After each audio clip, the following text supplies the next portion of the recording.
तो कैसे हैं हमारे दोस्त? अगर आप भी पढ़ते हैं, अगर आप बिहार बोर्ड के क्लास कक्षा 10th में पढ़ते हैं तो मैं यहाँ लाया हूँ संस्कृत का क्लास 10th का क्वेश्चन, जो बहुत ही महत्वपूर्ण है। परीक्षा बहुत नज़दीक है, 3 महीना बच चुके हैं, इसलिए यह क्वेश्चन देख कर जाना है। यह क्वेश्चन आने वाला, ये सारे क्वेश्चन है जो परीक्षा में सीधे सीधे मैच कर सकते हैं, तो आप लोग इसे देखना नहीं भूलिएगा। ये आपको बता देते हैं कि ये हमारे पास 22 क्वेश्चन है जो वेरी वेरी इंपॉर्टेंट है। संस्कृत के क्वेश्चन है, जो संस्कृत अभी तक लगता है कि कोई नहीं कराया होगा। संस्कृत का क्वेश्चन ऑब्जेक्टिव, तो आप लोग इसे कर लीजिएगा अच्छे तरीके से। ठीक है, अगला नंबर क्वेश्चन देखिए। अगर 1 नंबर क्वेश्चन देखिए, क्या कर रहा है, पटना कहाँ बसा है? तो ये गंगा नदी के तट पर बसा है। ऑप्शन नंबर ए बिल्कुल राइट हो जाएगा, आप देख लीजिएगा। ठीक है, आइए अगला नंबर क्वेश्चन देखिए। अगला नंबर क्वेश्चन देखिए, मेगास्थनीज पटना किसके समय आया था? मेगास्थनीज पटना किसके समय आया था?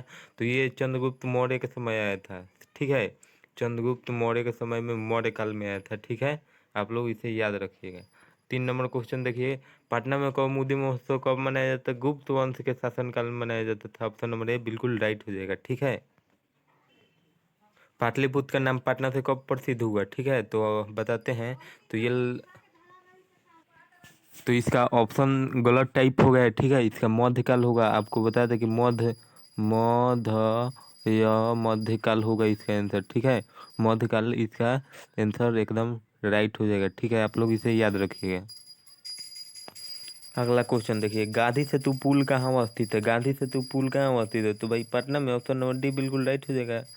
ऑप्शन नंबर डी बिल्कुल राइट हो जाएगा। ठीक है, अगला नंबर क्वेश्चन देखिए। अगला नंबर 6ठा नंबर, पाटलिपुत्र की पुस्तिका की रचना के आधार पर पटना का कौन सा नाम है? पुस्तिका के आधार पर पटना का कौन सा नाम है? तो देखिए, हम बता सकते हैं कि 6 का ऑप्शन नंबर सी बिल्कुल राइट हो जाएगा। पाटलिपुत्र होगा, बिल्कुल राइट। बिल्कुल राइट, पाटलिपुत्र हो जाएगा ऑप्शन नंबर सी। आप लोग इसे याद रखिएगा। ठीक है, आइए अगला नंबर क्वेश्चन देखिए। पटना का इतिहास कितने वर्ष पुराना है? तो 2500 वर्ष पुराना है। ये आप लोग भली बात याद रखिएगा, क्योंकि ये परीक्षा में पूछ देता है।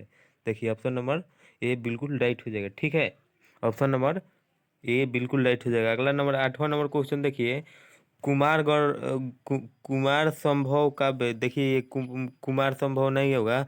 कूटनी कूटनीतम कूटनीतम कूटनीतम का काव्य, कूटनीतम काव्य होगा।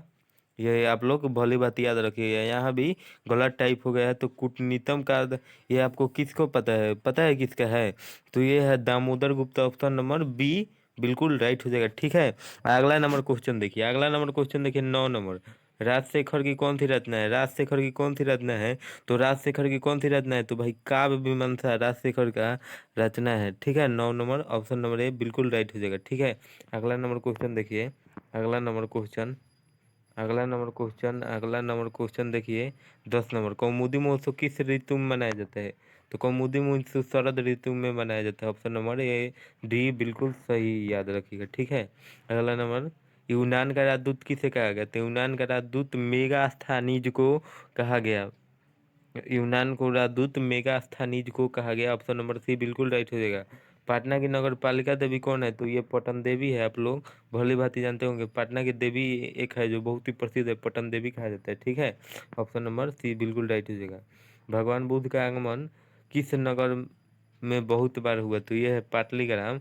बुद्ध के समय में पटना को पाटलिग्राम कहा जाता है। इसे आप लोग भली भांति याद रखिएगा। ठीक है, अगला नंबर को, किसके समय में पाटलिपुत्र की रक्षा व्यवस्था और शोभा अत्यंत उत्कृष्ट थी? तो ऑप्शन नंबर ये हो जाएगा बिल्कुल राइट।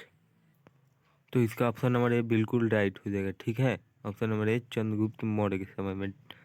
चंद्रगुप्त मौर्य के समय में ऑप्शन नंबर ए बिल्कुल सही है। ठीक है, आप लोग याद रखिएगा।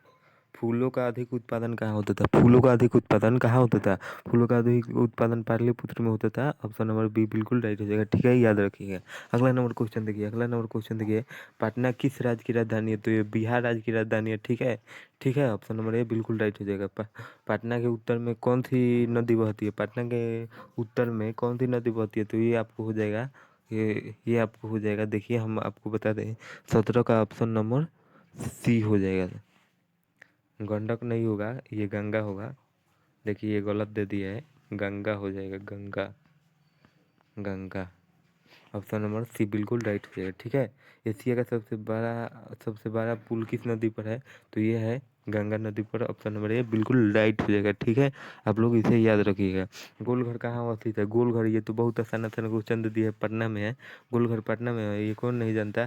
सिख संप्रदाय के 10वें गुरु कौन है?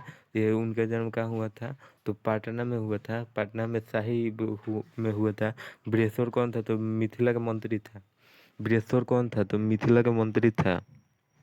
वीरेश्वर कौन था? मिथिला के मंत्री। ऑप्शन नंबर बी बिल्कुल राइट हो जाएगा। ठीक है, आप लोग इसे याद रखिएगा।